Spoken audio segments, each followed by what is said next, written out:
Question says, draw the best Lewis structure for each molecule slash polyatomic ion below. Be sure to include the following for each. And there are timestamps in this video, so you can skip to the one that you want.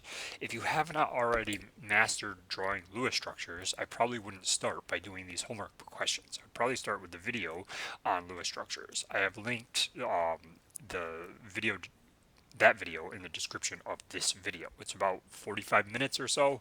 I don't remember exactly, but it does go over in great detail how to do Lewis structures. So what I'm going to use is the 4 steps to draw the Lewis structures, but I'm not going to go through all of them. All right, and then we'll go through a bunch of examples on this homework set. So it says label the charge on all the atoms with a non-zero formal charge, give the electron geometry and molecular geometry, and give the polarity, either polar or non-polar, for the atom or ion. So let's take a look at this. So here we have CH4. So the first step to drawing Lewis structures is to count the valence electrons. So carbon is in group 4A, so it has 4, and hydrogen is 1A, so it has 1. So we have 4 plus 4 times 1. Now, the reason we have to multiply the 1 by 4 is because we have 4 hydrogens, not just the 1 hydrogen, which this gives us a total of 8 valence electrons. Step 2. Put the least electronegative atom in the middle, except for hydrogen. Hydrogen doesn't go in the middle. So we put the least electronegative atom in the middle, which is carbon, and we bond it to 4 hydrogens. Why do we bond it to 4 hydrogens? Well, the simple reason is it's CH4 that we're trying to draw the Lewis structure of. So we have to do what it asks, essentially. So we do a carbon bonded to 4 hydrogens. Now, normally we would skip to step 3, which is to fill the octets except for hydrogen. But in our case, all our outside atoms are hydrogen, so we don't need to fill the octets. So let's see how many electrons we've used. We've used 2, 4, 6, 8 electrons. So we've used 8 of our 8 electrons. Therefore, we're essentially done. Then the last step is to minimize formal charges. And that means make them all 0 if possible. So if we look at this thing, what we want to do is think about this formally. Formally, there are there are 2 electrons in this bond. Formally, one of these 2 electrons belongs to carbon, and one of the 2 electrons belongs to hydrogen. So if we look at how many electrons are around carbon, it has 1, 2, 3, 4. Count the dashes as 1 each. There's 2 electrons in this bond, but formally 1 belongs to carbon. So carbon has 4 electrons around it. Carbon has 4 valence electrons. Something that wants 4 electrons around it and has 4 electrons around it has a formal charge of 0. So I'm not going to indicate that with a 0 here, but if it was positive or negative, I'd put a plus or a minus here. Hydrogen wants to have 1 electron around it, and formally it has 1 of these 2 electrons. So again, count the dashes as 1 for each atom for formal charge because 1 belongs to each atom. So hydrogen wants 1, has 1, it's neutral. All the other hydrogens are the same. All formal charges here are 0. This is the best Lewis structure. The next thing we need to do is we need to give the electron geometry and the molecular geometry. So we're going to have the electron geometry and the molecular geometry here for CH4. So for that, we want to use this table. And this table asks us to count domains and lone pairs for the molecular geometry. So in this case, atoms and lone pairs count as domains. So carbon doesn't have any lone pairs, so it has 1, 2, 3, 4 domains for atom domains. Now if we look down here, we go to 2, 3, 4 domains, and the electron geometry of something with 4 domains is tetrahedral. Remember that the electron geometry always comes out of this first column. So the electron geometry here is tetrahedral. Now, the electron geometry considers lone pairs. If you have 0 lone pairs, it's tetrahedral with 4 domains. If you have 1, it's trigonal pyramidal. And if you have 2, it's bent, like water. But in this case, we have no lone pairs. When you have no lone pairs on the central atom, because we're doing the geometry only for the central atom, then the electron geometry and the molecular geometry are exactly the same. So this one is also tetrahedral because we have no lone pairs on the central atom. All right, now polarity. So if we look at the polarity here, if all domains are the same, in this case this only contains carbon and hydrogen, so it's automatically nonpolar because it's a hydrocarbon, but in this case all domains are the same, so it's again nonpolar. So this molecule is nonpolar because all domains are the same. If these were all Fs, there would be a difference in electronegativity between carbon and fluorine. However, they would cancel each other out. Remember that this actually exists as a tetrahedron. It doesn't exist as, this flat thing, like it's drawn on a piece of paper, but the paper is two-dimensional, so we can't really draw the three-dimensional shape. You can see that books will do things like this, and if they use different colors and things, it can actually almost look three-dimensional. So that is basically how we do this for CH4. So moving on to the next one, we're asked about CS2. So again, step 1, count the valence electrons. In this case, carbon still has 4, sulfur is right below oxygen, so it has 6 valence electrons, and we have 2 sulfurs. So we have 2 times 6, or 12, plus 4, which is 16 electrons. Put the least electronegative atom in the middle. Carbon is less electronegative than sulfur, so carbon goes in the middle, and we bond it to 2 sulfurs. Okay, why? Because it's CS2. We've used 2, 4 of our electrons. So now what I'm going to do is I'm going to start to fill the octets. I like to start by filling the octets of the outside atoms. So we've used 2, 4, 6, 8, 10. Now this has a lone pair, or excuse me, this has an octet. 12, 14, 16 electrons. So we've used all 16 electrons in this Lewis structure. But remember, rule 3 is to fill octets.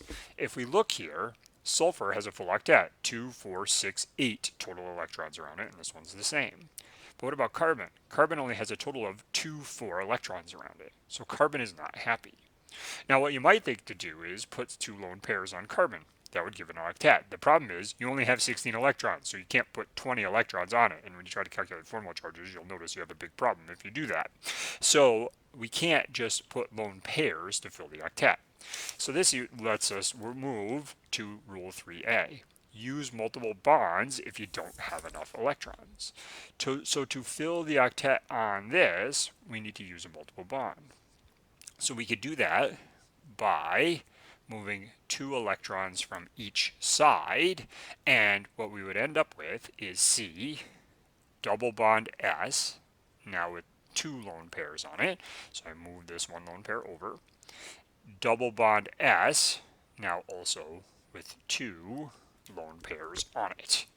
Okay, so I essentially moved this lone pair into this double bond and this lone pair into this double bond. I'm just going to put a line here so it's clear to see that I've changed it. So this is now a good guess at a Lewis structure.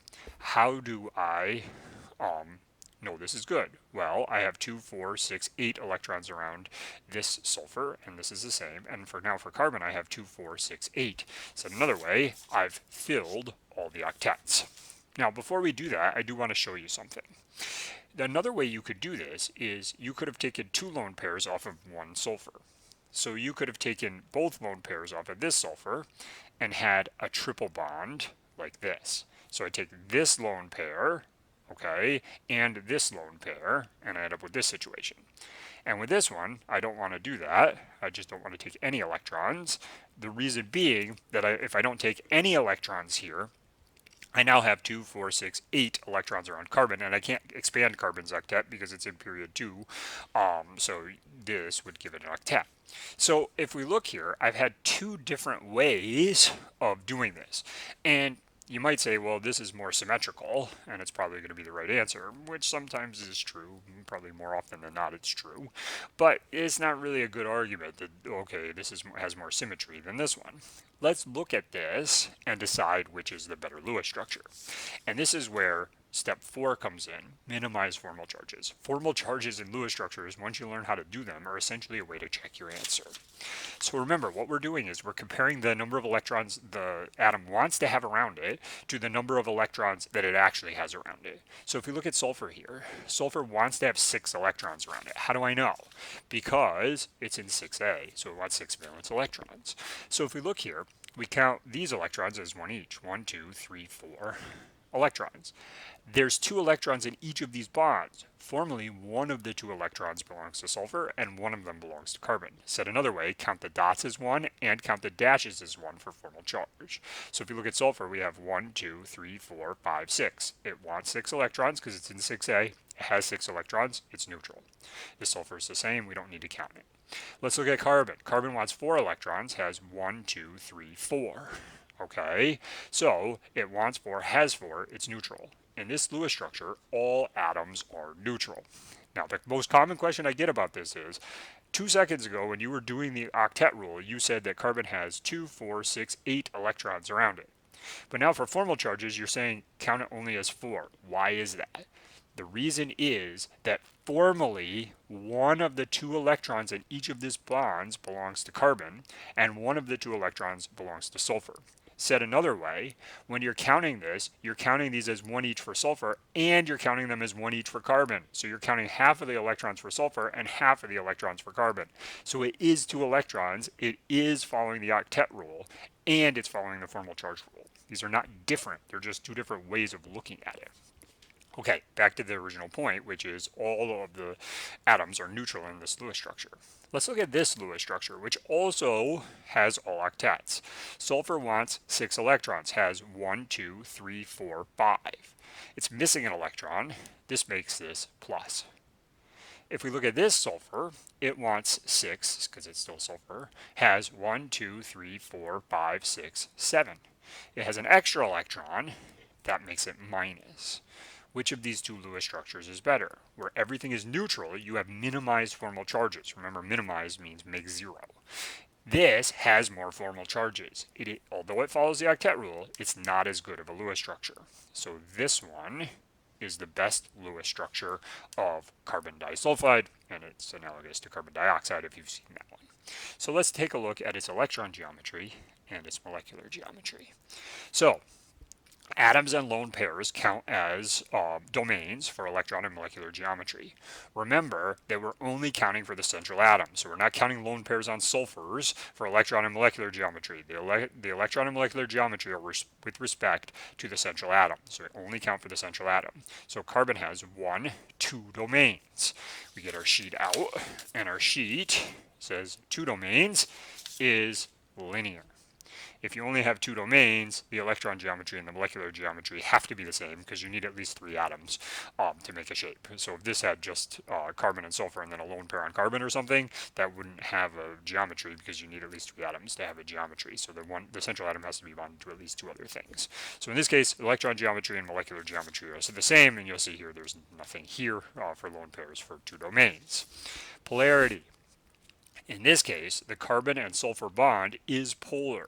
The thing is, you have one sulfur pulling electron density in this direction and the other one pulling with the equal amount of force in the opposite direction. Said another way, since both domains are the same, this is non-polar. Generally speaking, if all domains are the same, it is non-polar. There are 2 exceptions to that, where you could have 5, 3 linear and 6, 2 square planar, where you can have lone pair domains and atom domains and still have non-polar. But both domains are the same here. This is non-polar. Alright, so I'm going to start moving a little bit more quickly through these. Now that I spent a good amount of time on the first 2. So let's look at XeF2. Let's count the valence electrons. So what's remarkable about this compound is xenon is a noble gas, and this is one of the first isolated noble gas compounds. But xenon has 8 electrons, 8 valence electrons, and we have 2 fluorines, and each fluorine has 7. So 2 sevens is 14, plus 8 gives us 22 electrons. Put the least electronegative atom in the middle. In this case, xenon is the least electronegative atom, and we're going to bond it to 2 fluorines because it's XeF2. Now, we need to fill the octets. So let's take a look at how we're going to do that. So we've used 2, 4 of our electrons of 22. So 2, 4, 6, 8, 10. That gives fluorine an octet. 12, 14, 16. So we've used 16 of our electrons and we've filled both of the octets of fluorine. I like to fill the octets of the outside atoms the same first. So I've used 16 electrons. Said another way, I have 6 electrons left. Well, I look, xenon doesn't have an octet yet, so I'm going to put 4 additional electrons on xenon to give it its octet. So that's 16, 18, 20 total electrons. Now I need to figure out what to do with these 2 extra electrons. So if we look at rule 3b, it is expand octets. If you have too many electrons and the atom is period 3 or lower on the periodic table, you can expand the octet. So if we look here, xenon is way down here in period 5. So xenon can certainly expand its octet. So I'm going to put those extra electrons on xenon. Note that fluorine is in period 2. Can't see that. It's in period 2. So you can't expand fluorine's octet. So therefore, xenon is the only option here. Formal charge is how you decide if this was a good idea. So fluorine wants 7 electrons. Count the dots as 1, count the dashes as 1. It has 1, 2, 3, 4, 5, 6, 7. Good. The other fluorine's the same. Wants 7, has 7. It's neutral. Xenon wants to have 8 electrons, and it has 1, 2, 3, 4, 5, 6, 7, 8. Wants 8, has 8. It's neutral. All right. Now let's look at the electron geometry and the molecular geometry. Remember, we're counting domains only with respect to the central atom xenon. How many domains does xenon have? Well, it has 2 atom domains and 1, 2, 3 lone pair domains for a total of 5 domains. 1, 2, 3, 4, 5.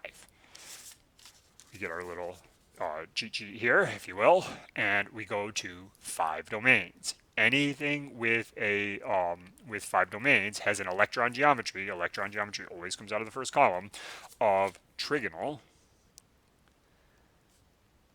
bipyramidal.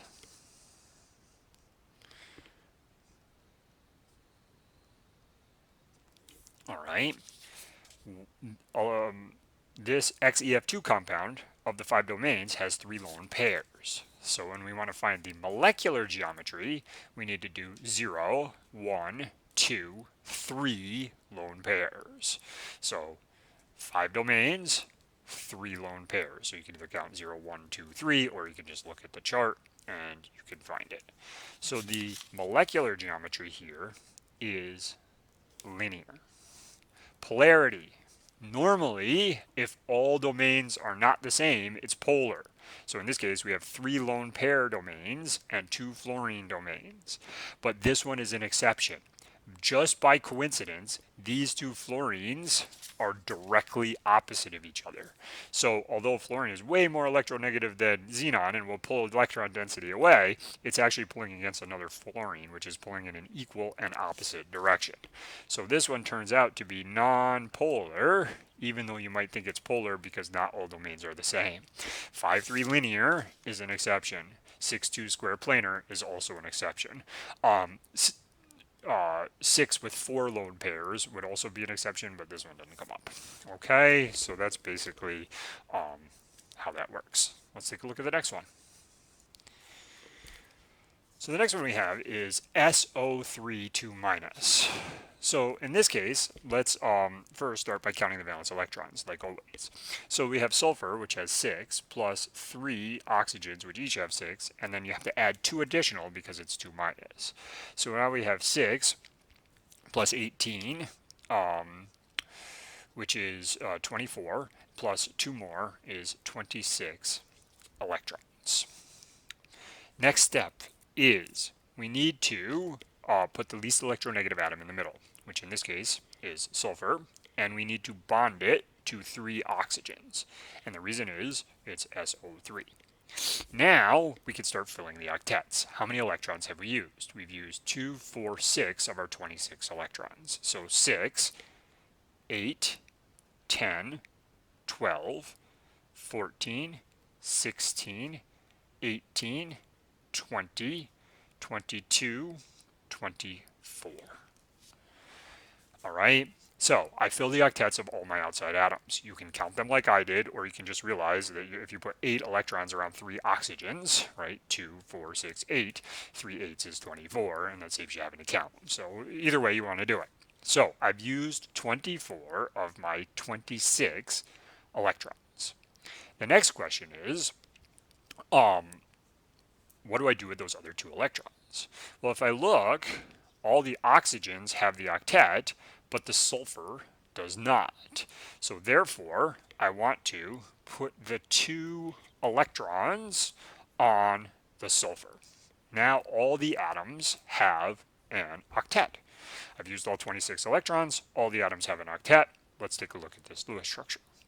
So if we look here, so far looks pretty good. Let's calculate the formal charges.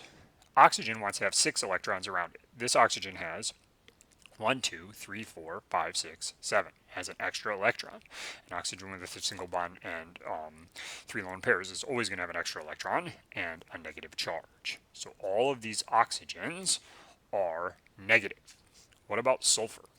Sulfur wants to have 6 electrons around it, and it has 1, 2, 3, 4, 5. Dots is 1, dashes is 1. So the sulfur has a positive charge. Remember that the rule isn't simply calculate the formal charges. The rule is minimize the formal charges. So minimize means make 0. So is there anything I could do here to make this have less formal charges? Well, I see something I could do. I could make a double bond. If I take these 2 electrons and I put them over here, that will effectively take 1 electron away from this oxygen and add 1 electron to the sulfur. Said another way, the formal charge of this oxygen will become 0 and the formal charge of this sulfur will become 0 because I've effectively moved an electron away from an oxygen and onto a sulfur, because in a sharing pair, 1 belongs to sulfur and 1 belongs to oxygen. So the question becomes, can we do that? Before you make that double bond, you need to check something. And what you need to check is, can sulfur expand its octet? Because sulfur currently has an octet. So if I move these 2 electrons, sulfur will have an expanded octet. Is that possible? Remember, that is not possible for period 1 and 2 elements. It's only possible for elements period 3 and lower on the periodic table, 4, 5, 6, etc. So sulfur's in period 3, so it can expand its octet. So I'm going to go ahead and take those electrons like so. I'm going to put a line so I can distinguish it. I'm going to put my oxygen up here and put the lone pairs on it just for space reasons. And then I'm going to bond it to a sulfur, and then I'm going to double bond it to an oxygen. And now this oxygen is going to have 2 lone pairs instead of 3. The other 2 oxygens just went along for the ride, so nothing happened to them. They both have 3 lone pairs, and they both have a minus charge. Now, I've moved an electron over here. I've extinguished these formal charges. If you're not sure, count them again. I'm missing my lone pair here on sulfur. Sulfur wants 6, has 1, 2, 3, 4, 5, 6. It's neutral. Oxygen wants 6, has 1, 2, 3, 4, 5, 6. It's neutral. So this Lewis structure is better than this Lewis structure because it has less formal charges. Now, when I started, I knew I was going to end up with at least 2 negative formal charges on this Lewis structure. Why? Because this is 2 minus. So something's got to have those charges. Those 2 minus charges should be on oxygen. No, I could make another double bond and put that minus charge on sulfur and then make one of the oxygens neutral, but I don't want to do that. Reason being that oxygen is more electronegative, so it's more likely to have that negative formal charge. So this is the best Lewis structure of SO3 2-. Let's do the electron geometry and the molecular geometry. So using this Lewis structure, not this one, although you get the same answer, let's go ahead and do that. So I got to kind of do one of these. All right, so we have how many domains? 1 lone pair and 1, 2, 3 oxygens. Note the double bond doesn't matter. So 1 lone pair and 1, 2, 3 oxygens. Lone pairs and atoms are in domains. So we have a total of 4 domains, 1, 2, 3, 4, which is an electron geometry of tetrahedral. All right, now the molecular geometry. Of these four domains, one is a lone pair. So 4 domains, 0, 1 lone pairs, or just 4, 1, gives us trigonal pyramidal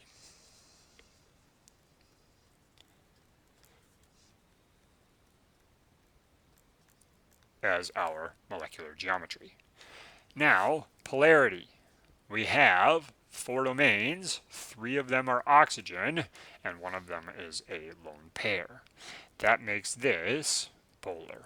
Now it is also ionic, but for the purposes of practicing, we can look at this as polar. All right, 4 domains, 3 oxygens, and 1 lone pair. They're not all the same. So if all domains are the same, it tends to be nonpolar. If not all domains are the same with respect to the central atom, it's polar. So 3 oxygen domains, 1 lone pair domain, they're not all the same. It is polar.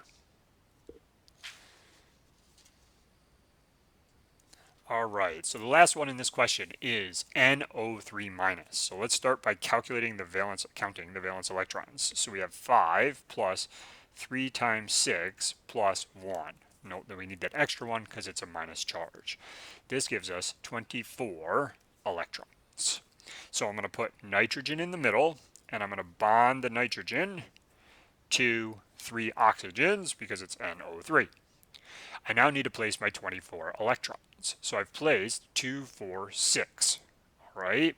I now want to place 8, 10, 12, 14, 16, 18, 22, 20, 22, 24.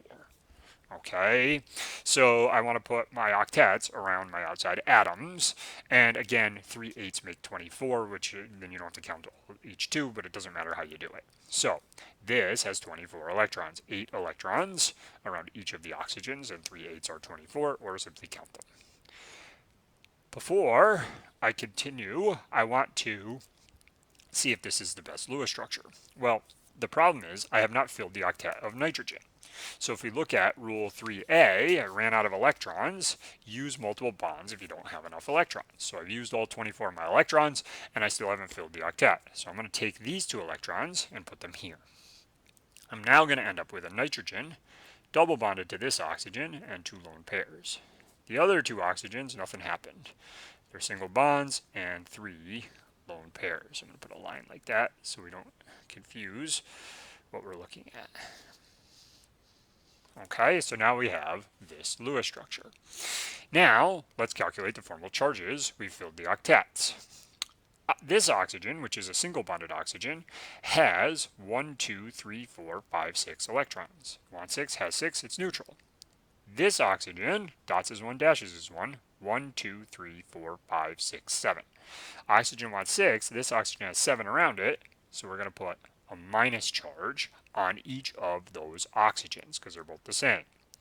How about nitrogen? Nitrogen wants to have 5 and has 1, 2, 3, 4. So it's missing an electron, therefore it has a plus charge. So in this case, we have nitrate with these formal charges. Note that if we add up these charges, 2 negatives and a plus, we get the overall minus charge on nitrate. Formal charge is just another way of counting electrons. Now, if you've seen the previous example, or if you've done it, you might say, well, let's make another double bond. If we make another double bond, what's going to happen? This minus charge is going to become 0, and this plus charge is going to become 0, because we're effectively moving 1 electron off of this oxygen and 1 electron onto this nitrogen. So this removes those formal charges. There's a problem though. Before you go ahead and make that double bond, after you've had all the octets and calculated the formal charges, you have to ask yourself a really important question. Can nitrogen expand its octet?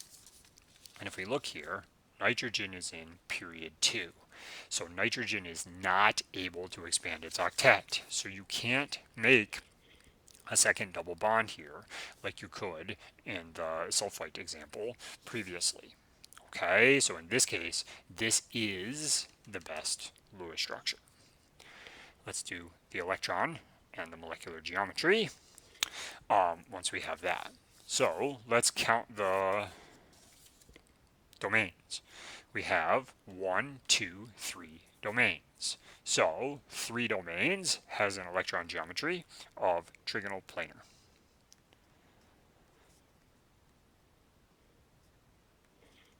The molecular geometry, with respect to nitrogen, there's no lone pairs. So 3 domains, 0 lone pairs. The molecular and the electron geometry are the same.